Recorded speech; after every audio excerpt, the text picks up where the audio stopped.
नमस्कार दोस्तों, आज हम एक बेहद महत्वपूर्ण विषय पर बात करेंगे। हिंदू धर्म क्यों कभी विश्व स्तर पर नहीं फैला। अक्सर यह कहा जाता है कि इस्लाम और ईसाई धर्म के फैलने से हिंदू धर्म सिकुड़ गया, लेकिन सच इससे थोड़ा अलग है। असलियत यह है कि हिंदू धर्म की अपनी नीतियों और संरचना ने इसे सीमित बनाए रखा। सबसे बड़ी वजह थी धर्म को जन्म से जोड़ देना। यदि आप किसी परिवार में पैदा हुए तो वही आपका धर्म, वही आपकी पहचान। यहां किसी नए व्यक्ति के लिए दरवाजा ही बंद था।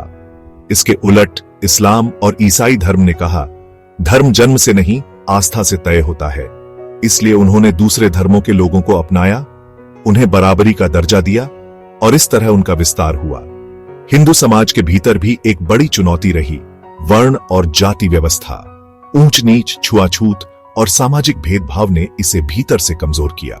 कई लोग धर्म से बाहर जाने लगे क्योंकि उन्हें समानता और स्वीकार्यता नहीं मिल रही थी।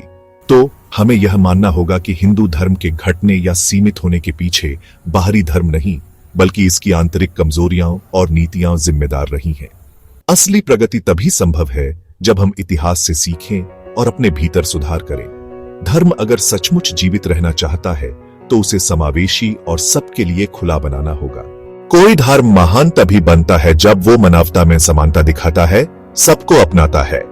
जो धर्म अपने को महान बनाने के नाम पर लोगों में भेंट करे और जन्म के आधार पर उसे अपने में समाहित न करे, वो न महान रह सकता है और न कभी फैल सकता है। इतने ही शुद्रा वर्ण के लोग भेदभाव के कारण इस्लाम और ईसाई बन गए, और विडंबना देखिए कि उन्हें अभी भी नीच ही माना जाता है।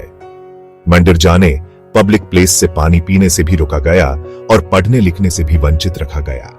ऐसे लोग हिंदू धर्म को क्यों और कैसे मान सकते हैं?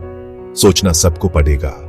आज भी दूसरे धर्म में तो छोड़िए, हिंदू धर्म में भी अंतर जातीय विवाह को अच्छा नहीं माना जाता और रोटी बेटी का संबंध अपनी जाति तक ही सीमित रखा जाता है। ऐसे में धर्म का फैलाव कैसे संभव है, जबकि ऐसी कोई रोक इस्लाम या ईसाई में नहीं है?